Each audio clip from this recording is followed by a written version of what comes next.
नमस्ते। Arc welding के महत्व और WES के इस सत्र में आपका स्वागत है। आइए अब इसके बारे में सीखते हैं।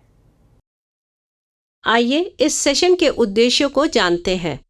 इस सेशन के अंत में आप सक्षम होंगे वेल्डिंग के बारे में संक्षेप में बताना, आर्क वेल्डिंग के मूल कार्य सिद्धांतों को बताना, विभिन्न उद्योगों में आर्क वेल्डिंग के प्रयोग को बताना, WES की गतिविधियों के बारे में संक्षेप में बताना।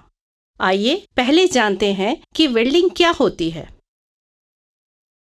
वेल्डिंग हीट का प्रयोग करते हुए दबाव डालकर या बिना दबाव डाले फिलर मटेरियल से दो या दो से अधिक धातुओं को जोड़ने को कहते हैं। अधिकांश धातुओं और मिश्र धातुओं को वेल्ड किया जा सकता है।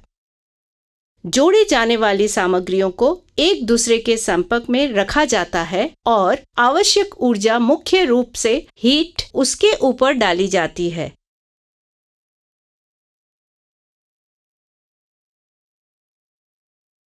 यह हीट सामग्री को पिघला देती है और ठंडा होने पर जोड़ जम जाता है। वेल्डिंग प्रक्रिया का मूल वर्गीकरण निम्नलिखित है: gas welding, arc welding, resistance welding, solid state welding, thermochemical welding और रेडिएंट एनर्जी वेल्डिंग।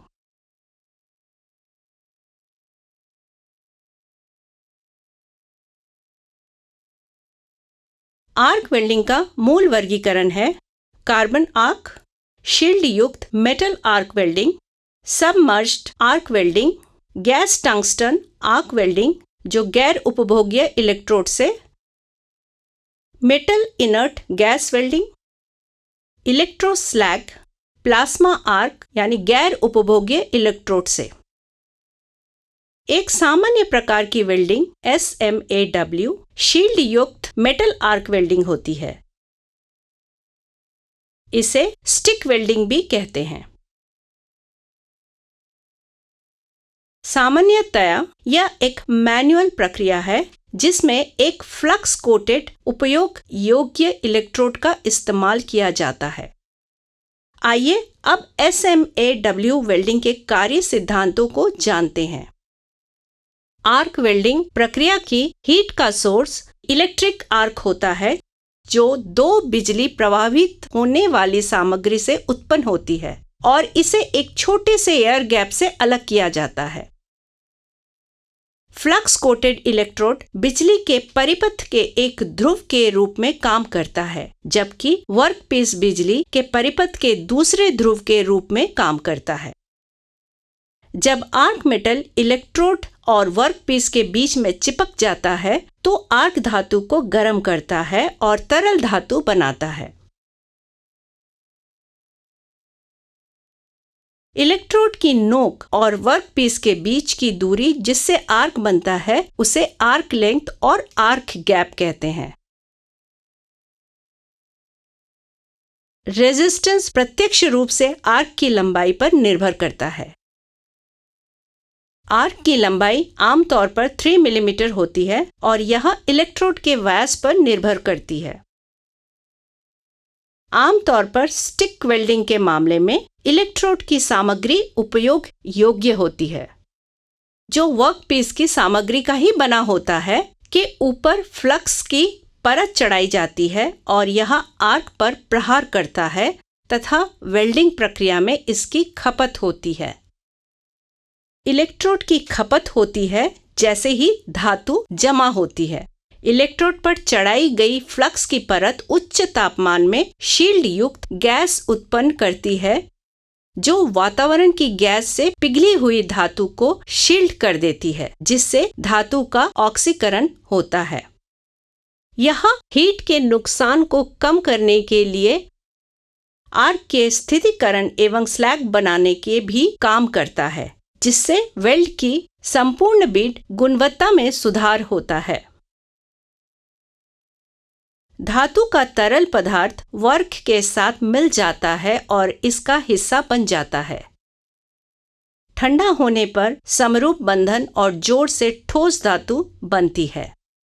आइए अब आर्क वेल्डिंग के महत्व को समझते हैं। आर्क वेल्डिंग कई उद्योगों जैसे ऑटोमोटिव, जहाज निर्माण, भारी मशीनरी, अर्थ मूवर्स और राजमार्ग उपकरण, कृषि उपकरण, एरोस्पेस, पाइपिंग और प्लम्बिंग, रसायन, उर्वरक और पेट्रोलियम निर्माण आदि का एक आवश्यक घटक है। आइए अब इंजीनियरिंग के क्षेत्र की एक महत्वपूर्ण संस्था के बारे में जानते हैं। वह वेल्डिंग इंजीनियरिंग सोसाइटी या WES है।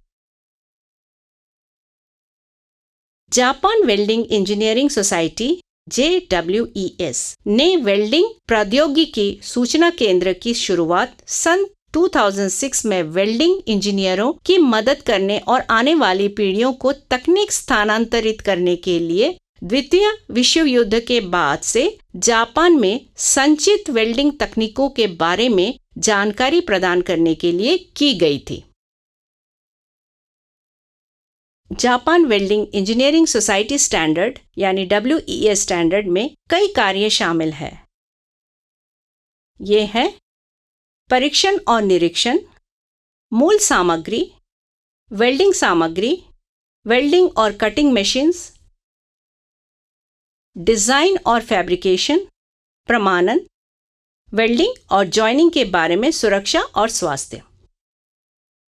पुनरावृत्ति हमने सीखा है वेल्डिंग के बारे में संक्षेप में बताना, आर्क वेल्डिंग के मूल कार्य सिद्धांतों को बताना, विभिन्न उद्योगों में आर्क वेल्डिंग के प्रयोग को बताना, WES की गतिविधियों के बारे में संक्षेप में बताना। तो ये था आर्क वेल्डिंग के महत्व और WES के बारे में। आशा है कि आपने सभी अवधारणाओं और अभ्यासों को समझ लिया होगा। मिलते हैं अगले सत्र में।